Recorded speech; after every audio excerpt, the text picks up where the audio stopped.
أن تخرج من ضيق الظلماء إلى النور. Assalomu alaykum. Mening ismim Huzayfa Balawi. Bilasizmi, agar bir insonda moddiy va ma'naviy boylik jamlansa, qanday ham yaxshi. Endi shu inson bu ruhiy boyligini moddiy hayotining rivoji uchun foydalansa, undan-da go'zal. Shuning uchun men Qur'oni Karimni 2 oyda yod olishni niyat qildim va yodladim. Keling, sizlarga buni boshidan aytib beraman. Yoshligimdan jurnalist bo'lishga qiziqardim. Ulg'aygach shu kasbda ishlashni qaror qildim. Va jurnalistika fakultetiga hujjatlarimni topshirishdan avval bir musobaqada qatnashishni xohladim. Lekin ba'zi sabablarga ko'ra musobaqada qatnasha olmadim va oliygohga ham imtihonlardan kech qoldim. Shu ishlar sabab o'rtada bekor qolgan vaqtimdan unumli foydalanay dedim. Qur'onni yodlashni niyat qildim. Ishoning, men haqiqatdan bu narsani qasd qildim. Va mana shu sizning birinchi qiladigan ishingiz bo'lsin.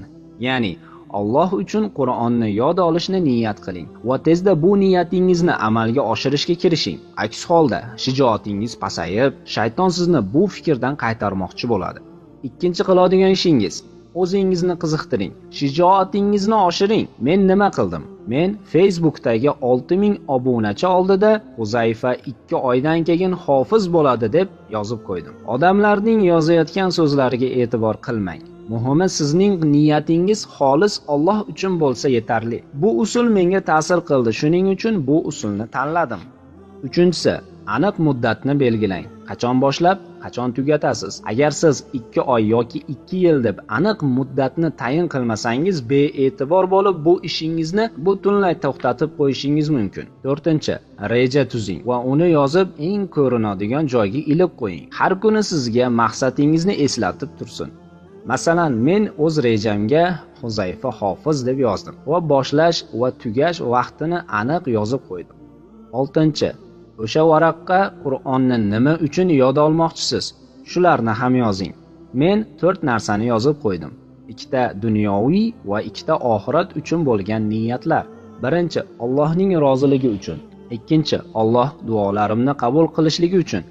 Uchinchi, hayotda muvaffaqiyatlarga erishish uchun va zo'r jurnalist bo'lish uchun. Yana men Qur'onning har bir juzini ham yozib qo'ydim va yodlagan juzlarimni belgilab bordim.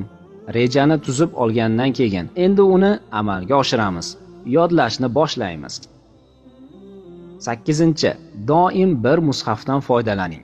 Ko'zingiz bir kitobga o'rgansin, chalg'amasin, charchamasin. Har bir varaqni yodlash uchun aniq bir vaqtni belgilang. Olimlarning aytishicha, bir betni yod olish uchun 15 daqiqa yetarli. Lekin albatta bu odamlarning zehniga va qobiliyatlariga qarab har xil bo'ladi. Men birinchi betni ochib daftarga 12:00 da boshlab 12:30 da tugataman deb yozdim. Ya'ni ma'lum bir vaqtni belgilab, shu vaqt ichida uni albatta yod olishingiz kerak bo'ladi. Agar shu tavsiyalarga amal qilsangiz, Qur'onni yod olishingiz juda oson bo'ladi. 10. Oyatlarni takrorlash va jamlash. Masalan, birinchi oyatni o'qiyapsiz. Qul huvallohu ahad.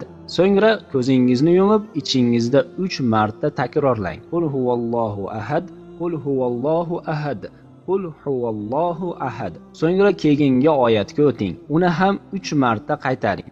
So'ngra ikkala oyatlarni jamlab bir necha marotaba takrorlang. Shu tariqa butun betni yodlang. Yodlab bo'lgach, keyingi betga o'tsangiz ham bo'ladi yoki ozgina tanaffus qiling. Men bir rubdan yodlashni ma'qul ko'rdim. Har bir rub orasida dam oldim. Bugungi darsni yodlaganingizdan so'ng ertangi darsga o'zingizni tayyorlang. Qiziqtiring. Shu tarzda har kuni o'zingiz reja qilib belgilagan miqdordagi oyatlarni yodlab boring. Yana ba'zi tanbehlar bor. Niyatni qilib, rejani tuzib, maqsadlarni qo'yib olganingizdan keyin unutmang. Alloh aytganki, biz Qur'onni yod olishlikka oson qilib qo'ydik. Olamlarning Robbisi sizga aytayapti. Qur'on oson deb. Ishoning, siz uni yodlay olasiz va doim o'zingizni bunga ishontiring va qiziqtiring.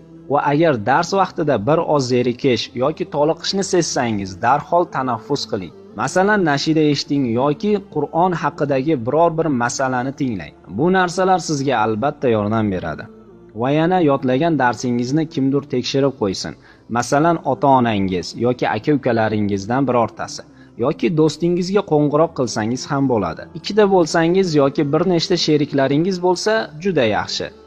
Bir-biringizga yordam berasiz, nasihat qilasiz, o'zaro musobaqa qilasiz, qiziqtirasiz. Bular mening Qur'onni 2 oyda, 4 oyda, 1 yilda yoki undan ko'proq vaqtda yod olishni niyat qilgan birodarlarimga nasihatimdir. Ko'p insonlar Qur'onni yodlashlikka vaqtim yo'q deb aytadi. Do'stim, har bir inson Qur'onni yod olishligi mumkin. Barchamizni ishimiz bor. Masalan, menda 3 oygina vaqtim bor edi. Sizdachi? Agar 1 soat vaqt topsangiz, qo'lingizga Qur'onni oling. Vaqtingizni bir qismini Qur'onga ajrating. Masalan, soat 5 dan 6 gacha va bu vaqtda boshqa narsaga chalg'imang. Hofizi Qur'on bo'lish, Allohning xos ahlidan bo'lishlik katta baxt. Buni so'z bilan aytib tushuntirib berish qiyin.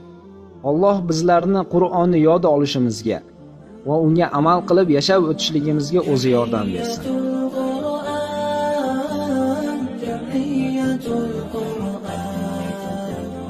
جمعية القرآن